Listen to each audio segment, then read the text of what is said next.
Bonjour, je suis Anna, l'auteure du blog Apprendre les bonnes manières. Cette vidéo appartient à la catégorie Les coulisses du blog. Pas de leçons d'étiquette ou de savoir-vivre aujourd'hui. Je vais parler des 3 critiques que je reçois le plus par rapport aux bonnes manières. Alors, ces critiques ne sont pas des critiques personnelles, ce sont des points de heurte de la société moderne contre les bonnes manières. Premièrement, en tête de liste, c'est dans la catégorie galanterie. Ce n'est pas le fait qu'un homme doit payer l'addition, doit régler l'addition lors d'un premier rendez-vous galant. Non, ce n'est pas ce point-là. Bien que certaines femmes le critiquent. Non. C'est le fait qu'une femme n'a pas le droit de toucher une bouteille de vin. C'est l'homme qui sert le vin à la femme. Une femme ne peut pas se servir de vin elle-même. Et là, je reçois, pas beaucoup, mais en tout cas, pas la véhémence, mais en tout cas l'indignation la plus grande par rapport aux bonnes manières et aux règles d'autrefois et d'aujourd'hui, c'est sur ce point-là. C'est le fait qu'une femme ne doit pas se servir de vin. Beaucoup. Certaines femmes me disent, mais non, mais femme moderne, contemporaine, bien sûr qu'on a le droit, ça fait pas de nous Bon, tout un discours qui va avec. Et là, je vais répondre ce que des amis, donc j'ai raconté cette anecdote à des amis récemment, et ils ont répondu par une question rhétorique, que je vais maintenant faire mienne. Extraordinaire. Ils ont dit, une femme qui se resserre du vin elle-même, de quoi aurait-elle l'air?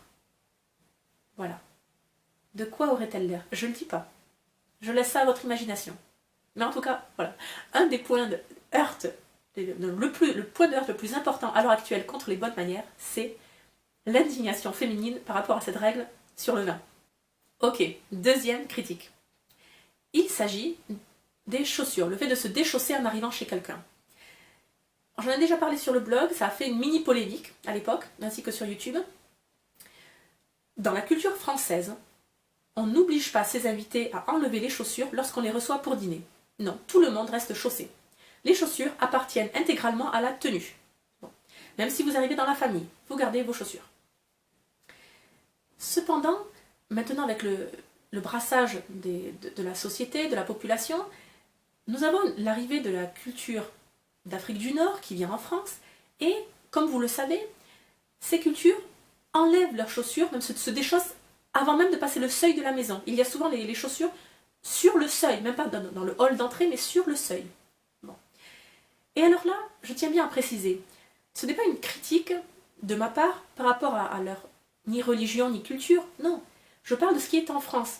Quel est le savoir-vivre français en France? Dans d'autres pays, c'est différent. Et on le respecte, et c'est à nous, Français, de nous adapter par rapport à ces autres pays. C'est entendu. Mais en France, voilà, on n'oblige pas ses invités à se déchausser. Troisième point. Troisième critique que je reçois. Ça, c'est pas par ni mail, ni sur le blog, ni vraiment YouTube, ça c'est plus dans le quotidien. Lorsque je rencontre des personnes en réel, on parle des enfants, et il s'agit de mettre les coudes sur la table.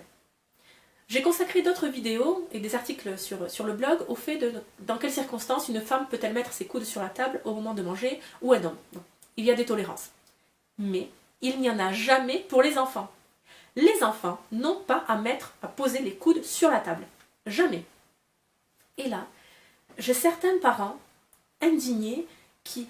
Non, mais bien sûr qu'ils peuvent, enfin, je ne vais pas en faire un petit prince guindé, un petit snob coincé, c'est ouais, il a le droit. Oui, bon, je ne vais pas vous dire la suite du discours. À vrai dire, c'est pas en interdisant de poindre les coudes sur la table, vous n'en faites pas un petit snob coincé, d'accord? Il y a quand même plusieurs paliers avant d'atteindre ce niveau. Voilà. Il est convenu en France que les enfants ne posent pas leurs coudes sur la table, tout simplement parce qu'à ce moment-là, ils sont avachis. Ils sont avachis, traduisent l'ennui, la fatigue, et puis ils ne se tiennent pas droit. Bon, c'est un tout. Donc, cette règle, bon, elle est telle qu'elle est, mais enfin, on s'y tient. Bon, allez, très bien. Dites-moi d'ailleurs dans les commentaires si vous avez d'autres points de heurte par rapport aux bonnes manières d'autrefois et d'aujourd'hui essentiellement. Je serais ravie d'en discuter avec vous. Voilà.